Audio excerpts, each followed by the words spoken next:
Bonjour à tous, on se retrouve aujourd'hui dans notre série spéciale débutant. Et aujourd'hui, on va parler des fonds, la galère du débutant. La vidéo va se passer en plusieurs parties. On va parler en premier du matériel. En deuxième, on va parler de faire le fond avant ou après colo. En troisième, on va parler donc quel matériel utiliser par rapport à votre papier. Ensuite, on va se dire comment faire un fond. Après, il y aura au secours, j'ai loupé mon fond. Ça, c'est assez important de l'évoquer. Et en dernier, on évoquera le matériel pour les petites finitions.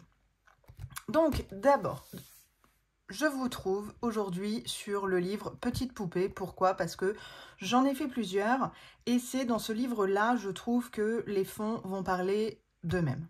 Je vous expliquerai au fur et à mesure pourquoi. Dans un premier temps, on va parler de matériel pour le fond. Il en existe un tas et des tas de matériel pour faire les fonds. Il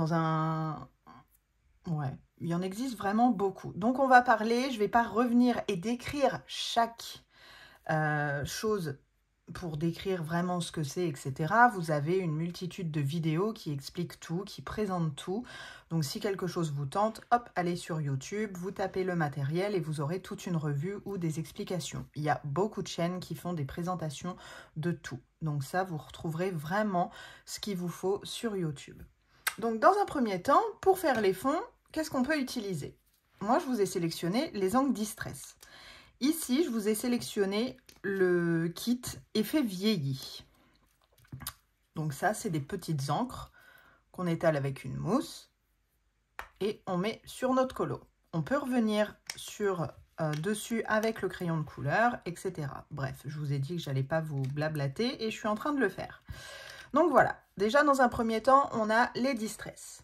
Ensuite, vous avez d'autres choses, vous avez évidemment l'aquarelle.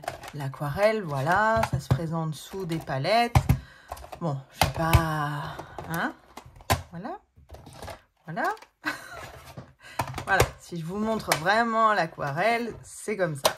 L'aquarelle, donc ça se présente sous godet. Et on a nos couleurs. Voilà, il y en existe tout plein de gammes, tout plein de marques différentes. Donc là, il y a de quoi à faire également. Je vais tout remettre. Ce que je vais faire, alors le temps que je range, je vais vous expliquer. Ce que je vais faire, c'est que en bas de la vidéo, dans la barre de description, tout le matériel que je vous parle, je vous mettrai un lien Amazon à petit prix. Pourquoi à petit prix? Parce que pour moi, quand vous commencez le coloriage, on a tendance donc non seulement à tout acheter, à tout vouloir et à tout essayer. C'est pas forcément l'idéal parce que si vous achetez quelque chose qui ne vous convient pas, vous allez vous retrouver avec le gros set que vous vous êtes pris sur Amazon sur les bras. Là, vous vous dites, je le garde, mais je ne vais pas m'en servir. Je le revends, mais je ne vais pas le revendre aussi cher que ce que je viens de l'acheter, etc. Donc, ce que je vais vous faire, moi, en barre de description, c'est que je vais vous mettre des liens. C'est vraiment la base. Vous n'aurez pas besoin de plus. Simplement, c'est la base pour essayer. Voilà, je dis bien pour essayer. Vous essayez. Si jamais ça vous convient, là, vous pouvez acheter la quantité au-dessus. Mais dans un premier temps, franchement, il faut essayer petit parce que moi, j'ai certaines choses et au final, je ne m'en sers pas. Donc voilà, donc on a parlé des encres Distress, de l'aquarelle. Donc nous avons évidemment les crayons aquarellables qui vont dans la gamme aquarelle. Donc je pense au Inktense, au Albrecht Dürer.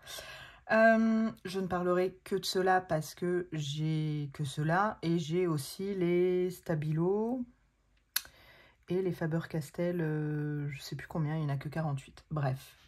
Nous avons aussi dans la gamme d'aquarelle, ce n'est pas les Albrecht Dürer, c'est tous les néocolores. Pareil, idem, les néocolores, je vous mettrai un lien pour essayer. Voilà, donc les petites craies aquarellables, ça c'est sympa. Ensuite, vous avez les pastels gras. Vous avez les pastels gras qui s'étalent avec le doigt. Vous mettez sur le papier et vous étalez ça avec le doigt. Ça, très sympa aussi. On peut faire de très beaux effets avec ça. Vous avez les pastels secs également. Ensuite, qu'est-ce qu'on peut retrouver? Oui, vous avez les gélatos. Les gélatos, vous savez, c'est comme des petits tubes de rouge à lèvres ou de labello, hop, on met et on le travaille. Ça, pour débuter, moi je vous le conseille pas forcément parce que c'est pas évident, je trouve, à s'en servir. C'est franchement pas évident et pour des débutants, on peut vite être découragé.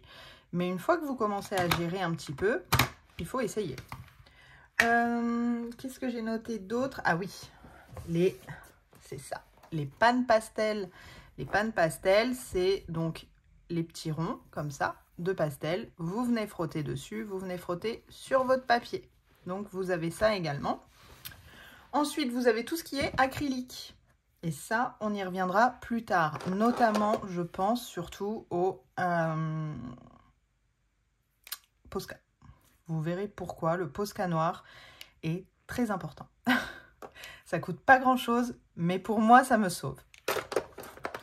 Voilà. Donc, ensuite, on va rentrer dans le vif du sujet. Le fond avant ou après colo? Eh bien, écoutez, tout dépend de votre coloriage. Donc là, on va revenir dessus dans certains colos que j'ai fait et je vais vous expliquer comment j'ai réfléchi.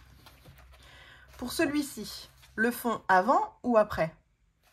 Eh bien, moi, je l'ai fait avant. Pourquoi? Parce que l'élément principal, il est là. Il est tout petit et le reste, c'est le fond. Donc, j'ai commencé par le fond et après, j'ai fini par l'élément principal. Ensuite, ici, le fond, eh bien, je l'ai fait après. Pourquoi? Parce que l'élément principal, c'était donc Mougli et le feuillage. Donc là, j'ai déjà fait tout le principal, qui est plus conséquent par rapport au fond. Et seulement après, j'ai fini par le fond. Ensuite, ici, eh ben, j'ai fait le fond avant. Parce que pareil, pour Pocahontas, elle est minime. Le fond est plus gros. Donc là, j'ai commencé par le fond. Là, pareil, j'ai fait le fond et après le petit élément. Ensuite, qu'avons-nous? J'en ai un là, mais il ne veut pas venir. Là, pour notre Ariel, pareil, le fond avant. Et comme ça vous permet d'imaginer. Ici, il n'y avait pas de sable de créer. Bon, moi, je me suis dit, je vais créer un sable, vu que c'est un milieu aquatique. Hop, on crée le sable au crayon de couleur. Et puis, hop, on fait le fond. Et après, notre élément principal. Ici, eh bien, le fond a été fait après. Pourquoi? Parce que le fond, j'ai envie de dire, il n'y en a quasi pas. Le fond, c'est les rochers. Donc, il peut être fait après. C'est pas grave. Pour ici, pareil, le fond a été fait après parce que les roses sont vraiment concentrées sur toute la page, donc il y a très peu de fond à faire, donc ça on peut le voir après aussi. Là, le fond a été fait avant parce que l'élément principal est plus petit. Et il en restait un, je crois. Celui-ci, eh bien pareil, le fond a été fait avant. Parce qu'une fois qu'on se dit le fond est fait, il nous restait franchement plus grand chose du colo. Voilà. Donc le fond, avant ou après, eh bien écoutez, tout dépend de vous, tout dépend de votre coloriage choisi. C'est pour ça que vous ne pouvez pas choisir un coloriage et vous dire, bon allez hop, je vais voir sur YouTube ce que je peux faire en fond. Non, posez-vous déjà les bonnes questions à vous dire, est-ce que je dois faire le fond avant? Est-ce que je dois faire le fond après? Parce que par rapport à la taille du fond, par rapport à la taille du coloriage, par rapport à qu'est-ce qui prend le dessus, est-ce que c'est le coloriage en soi ou est-ce que c'est le fond en soi? Si le fond prend le dessus, moi je vous dirais commencez par le fond. Et comme ça après, vous y allez hop dans votre coloriage et ça va forcément avec le fond. Idem, si votre coloriage prend une bonne partie de la page et c'est l'élément principal du coloriage, faites déjà votre coloriage et après vous associerez le fond par rapport à ce que vous avez déjà fait. Voilà là-dessus, moi, comment je fonctionne. Ensuite, quel matériel choisir? Écoutez, tout dépend de votre papier. Tout dépend de votre papier. Par exemple, pour le papier petite poupée, j'ai pu voir que l'aquarelle n'allait absolument pas terrible dessus. Donc, je me suis dit, ok, je vais arrêter l'aquarelle. Donc, j'ai arrêté l'aquarelle. Vous voyez, ça faisait des petits points. Vous voyez les petits points? Donc, je me suis dit, ok, je ne vais plus faire avec de l'aquarelle. Donc là, ce que j'ai fait, c'est que j'ai fait le fond au crayon de couleur. Avec la méthode au crayon de couleur. Alors, il y a du crayon de couleur aquarellable. Et au-dessus, mais vraiment très léger, et au-dessus du crayon. Les fleurs, c'est du pastel gras. Là, le fond, c'est pareil, c'est de l'aquarelle, mais vraiment par petites touches. Enfin bref, je ne vais pas revenir sur tous les colos. Mais voilà, tout dépend de votre papier. Par exemple, si vous faites du Clara Markova, évidemment, tout ira dessus, même l'aquarelle. Du Anna Carlson, pareil, tout ira dessus. Surtout si vous avez l'édition Mus. L'édition Guy Smith, l'aquarelle ira dessus aussi, mais ça vous fera gondoler un petit peu plus le papier. Donc en matériel, dites-vous que vous pouvez tout utiliser. Je ne parlerai pas des feutres à alcool parce que ça traverse. Après, moi j'ai ma technique où on recouvre de gouache et là on peut faire du feutre à alcool, ça ne transpercera pas votre coloriage. Donc ça c'est valable aussi bien sur du Anna Carlson, sur du Clara Markova, etc. Après c'est une chose complètement différente, il faut aimer colorier sur la gouache. Donc ça je ne vous parlerai pas des feutres à alcool et de la gouache. Donc bah, voilà, après tout dépend de ce que vous voulez faire. Ensuite, comment faire son fond? Eh bien écoutez, c'est pareil, regardez le coloriage que vous avez choisi. Donc regardez si vous faites le fond avant ou si vous faites le fond après. La chose après que vous pouvez vous dire, une fois que vous avez répondu à cette question-là, c'est est-ce que je veux de la texture dans mon fond? Est-ce que je veux faire un dégradé? Est-ce que je veux faire des motifs? Est-ce que je veux juste un aplat de couleurs? Est-ce que mon fond sera dans le thème de la journée? Est-ce que mon fond sera dans la nuit? Posez-vous vraiment toutes ces questions. Et là, vous pourrez répondre déjà et vous verrez, le fond viendra de lui-même. Le fond viendra vraiment tout seul de lui-même. C'est-à-dire que je prends n'importe lequel, enfin n'importe lequel, hein, avec un fond, voilà. Celui-ci. Là, je me dis, bon, ok, il y a des éléments au-dessus. On a 3 petits Aladins et ici, on a un élément. Je me dis, bon, le coloriage prend quand même le dessus. Donc ici, ce que je ferai, c'est que je colorierai déjà ça, ça et ça. Et par rapport aux couleurs choisies, je me dirais, bon, là, comment je peux imaginer ça? Et en voyant mon coloriage, je me dirais, bah, je verrais bien un coucher de soleil, par exemple. Je verrais bien un coucher de soleil, donc dans des teintes rose, rouge, orange, jaune. Ok, coucher de soleil. Donc là, déjà, je me dis, ce sera un dégradé. Il n'y aura pas de motif. Et ensuite, je vais me dire, ok, le coucher de soleil, avec quoi je le fais? Sachant que ce livre-là n'accepte pas trop l'aquarelle. Je me dirais, bon, mis à part l'aquarelle, j'ai quoi? Bah, j'ai les encres distress, j'ai les pastels gras, j'ai les pastels secs, j'ai mes crayons de couleur, j'ai les pannes pastel. Et là, après, il n'y aura que l'embarras du choix par rapport à ce que vous savez déjà travailler. Ensuite, si j'en reprends un autre, ici, par exemple, pareil, le fond serait fait après. Parce qu'une fois que vous avez fait votre vague, le sable, l'eau, bah ici, vous allez faire quoi? Le ciel. Donc le ciel bleu. Au pire, vous rajoutez quelques nuages. Au pire, vous rajoutez des petites mouettes qui volent. Mais ce sera du bleu. Donc là, bon, dans ces livres-là où il n'y a pas de colo derrière, vous pouvez vous dire, ok, base feutre à alcool et tout, j'y travaille. Bref. Mais là, vous pouvez vous dire, bon, bah allez, je fais un bleu au distress que j'essaye de dégrader. J'essaye de garder du blanc pour remettre, par exemple, au pastel gras, un petit coup de blanc pour faire un effet nuage. Voilà, par exemple, pour celui-là.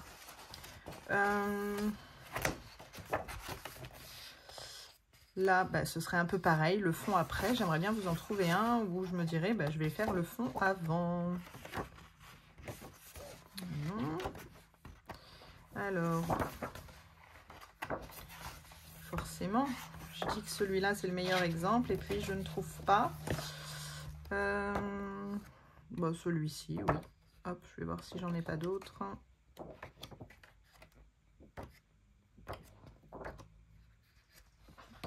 Ouais, on peut choisir ces deux-là. Celui-là, c'est rien. Les distress viennent de tomber. Celui-là, eh bien écoutez, moi je me dirais, ok, je fais le fond avant. Comment je veux faire? Bon, bah c'est un poisson. Le poisson, ça vit où? Ça vit dans l'eau. Donc ce sera quoi? Un effet aquatique. Ok, il y a déjà les bulles de fête. Donc je vais faire un fond bleu avec, je sais pas, des petits rayons de lumière par exemple, vu que c'est à l'intérieur dans l'eau. Je me dis, allez, je vais faire des petits rayons de lumière. Ici, on a les bulles de fête. Je me dis, ok, allez, hop, je les repasse en blanc. Comme ça fera joli, ça fera vraiment des bulles. Et voilà, le fond est réfléchi. Ici, la petite fille qui danse, on voit des guirlandes. Je me dis, bon, bah c'est la fête. Si c'est la fête et qu'il y a les guirlandes, on voit les petits traits qui nous permettent de nous dire, bon, bah ok, les guirlandes sont allumées. Donc là, ce serait quoi? Un fond soirée avec les guirlandes. Donc moi, je partirais dans du bleu, bleu assez foncé. Là, je ferai tout autour un halo lumineux. Tout autour, donc un halo lumineux un petit peu jaune. Et voilà, je ferai mon fond comme ça. Voilà. Ensuite, il n'y a pas un autre exemple. Là, c'est les arbres. Voilà, il n'y a pas trop de fond. Voilà, pour celui-ci, pareil, un petit peu comme le Ariel que j'ai fait. Vous voyez, si on enlève Ariel, il reste quoi? Ben, il reste tout le fond à colorier. Donc là, je commencerai également par le fond. Là, je me dirais, ok, il y a comme des algues, il y a des petits coquillages là. Donc pareil, je partirai sur une base sable, mais pas une ligne droite. Je partirai par exemple sur un truc de sable, vous voyez, qui partirait hop, un petit peu comme ça, qui remonterait un petit peu, puis qui redescendrait gentiment. Et puis là, de l'eau derrière, donc l'eau bleue, parce que après moi je suis comme ça, de l'eau pour moi c'est bleu. Et je me dirais, bah, pourquoi pas faire un petit peu un vert turquoise, les feuilles. Ici, un petit orange pour les... Mince, comment ça s'appelle? J'ai un trou de mémoire. Je ne sais plus. Voilà, bref, je les ferai un petit peu dans le teinte beige orangé. Voilà comment je ferai.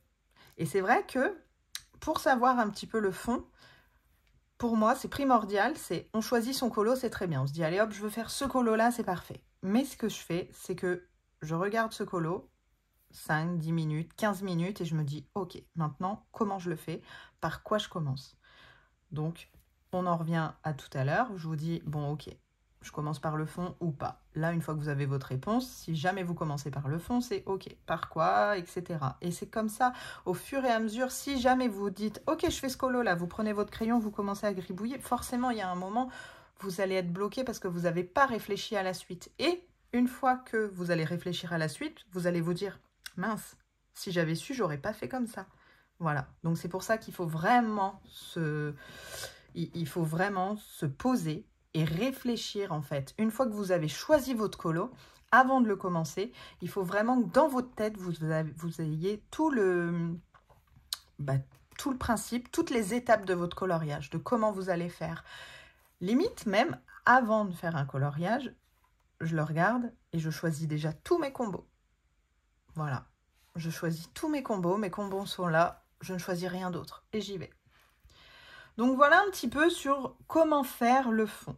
C'est pour ça que je vous disais, il n'y aura pas vraiment de tuto, je ne vais pas vous apprendre à faire un fond parce que pourquoi en choisir un parmi tant d'autres, etc. Ce serait vraiment compliqué, mais c'est plus des petites techniques, des méthodes, des petites questions à se poser pour savoir comment faire. Et une fois que vous vous posez les bonnes questions, en fait, vous allez avoir la réponse tout seul. Ensuite, le au secours, j'ai loupé mon fond, que faire? Tout est rattrapable, absolument tout. Et là, on va revenir grâce à ça. Vous loupez un fond, vous passez du Posca. Ça m'est arrivé de louper un fond, je pense à mon... Attendez, je vais vous chercher le livre, c'est le Fairy Touch. Hop. J'ai loupé un fond dans le Fairy Touch of Magic de Clara Markova. Alors justement, je sors là parce que c'était sur le thème de Noël. Voilà. C'était sur celui-là. J'ai loupé mon fond. J'ai fait un genre de coucher de soleil en fait. Et je n'aimais absolument pas. Pourquoi? Parce que ça faisait trop de couleurs. Et là, je me suis dit, bon, bah allez hop, je prends mon Posca noir et j'ai tout recouvert. Voilà, tout simplement. Pour rappel, le Posca noir ne traverse pas.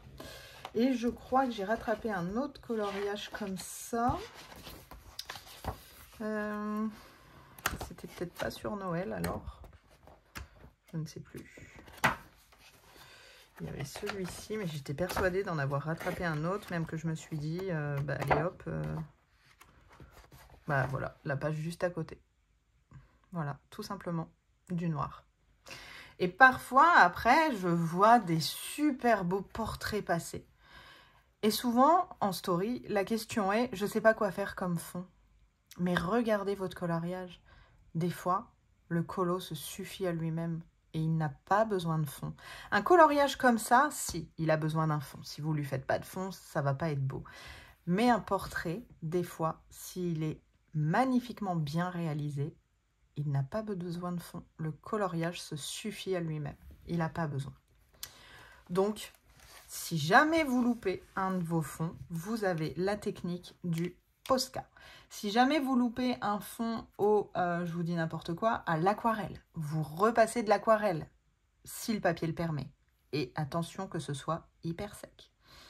Si jamais, je sais pas, pareil, au pan pastel, ou les pastels secs. Les pastels, ça se gomme. Eh bien, vous gommez. Les distress, par exemple, je ne pourrais pas vous les remontrer, elles sont tombées. Si jamais vous loupez, votre fond aux encres distress, les crayons repassent sur les encres. Donc là, vous pouvez faire un fond au crayon de couleur. Là, je pense notamment à ce fond-là. Je ne savais pas quoi faire comme fond. Et je me suis dit, allez hop, j'essaye avec les crayons de couleur. J'avais envie de faire comme des petites lucioles. Donc là, le fond a été fait en dernier. Pourquoi? Parce qu'il est plus petit que le restant. Et j'avais vraiment envie de faire comme des petites lucioles. Donc j'y suis allée au crayon. Voilà. Ensuite, le matériel de finition, eh bien, pour moi, c'est essentiel. Vous en avez 3, que je retrouve le 3e. Vous avez le signaux blanc, Uniball, pour faire des petits points, pour faire des petites étoiles. Vous avez le Posca blanc et vous avez le Lumocolor. Ça vous permet, peu importe votre fond, vous passez votre crayon dessus, même sur la main, hein, vous voyez, et vous avez votre trait blanc. Donc ça fait des finitions à la perfection. Et ça, c'est des choses que je ne saurais me passer. Voilà. Après, vous avez aussi bien, vous pouvez rajouter des paillettes. Ça, après, je ne suis pas la bonne personne pour vous parler des paillettes parce que je ne suis pas du tout team paillettes. Mais voilà, vous avez plein de petites choses comme ça. Si jamais vous vous dites, je ferais bien un fond, comme on a dit, coucher de soleil. Vous tapez fond coloriage coucher de soleil sur YouTube. Vous allez avoir plein de tutos. Vous voulez faire un effet bokeh? Fond effet bokeh coloriage. Vous allez avoir plein de tutos. Simplement, regardez différents tutos et prenez surtout le plus abordable pour vous, celui que vous saurez réaliser. Et parfois, en regardant des tutos, on se dit, mais en fait, c'est tout bête à réaliser. Pourquoi j'y ai pas pensé? Voilà, c'est des choses comme ça. Et le fait de regarder des tutos et de les refaire, vous allez vous dire, ah, mais si je veux faire ça, je pourrais me resservir de cette technique. Et moi, je vous conseille, c'est de noter les techniques que vous faites. Peu importe si ça vient d'un tuto, c'est pas grave, c'est absolument pas grave. Mais ça va vous servir pour la suite. Et si vous avez un petit carnet technique, au fur et à mesure, vous allez pouvoir repiocher pour d'autres coloriages dedans. Voilà, je pense avoir fait le tour. Si jamais vous avez des questions, n'hésitez surtout pas à me les poser en commentaire. J'y répondrai avec grand plaisir. En attendant, ça m'a fait plaisir de vous montrer un petit peu comment je fais mes fonds, comment je réfléchis pour faire mes fonds. Et puis, n'hésitez pas, vous avez YouTube, c'est une mine d'or. Donc, on y va. Vous avez plein de gentilles personnes qui vous font plein de tutos. Ils sont là pour ça. Simplement, petite chose, petit rappel. Si jamais vous prenez le tuto de quelqu'un que vous avez trouvé sur YouTube en postant votre coloriage, pensez à le nommer. Ça fait plaisir. Voilà. Eh bien, écoutez, ce sera tout pour cette vidéo spéciale fond. J'espère que ça pourra vraiment vous aider. Merci d'avoir regardé. Je vous laisse mettre un petit pouce en l'air, un commentaire et je vous dis à bientôt pour la prochaine vidéo qui sera, hop, je tourne mon papier, vidéo spéciale ombre. Voilà, je la tourne à la suite de celle-ci, mais pour vous, elle sortira que dans une semaine. Je vous fais des bisous et je vous dis à bientôt. Bye bye!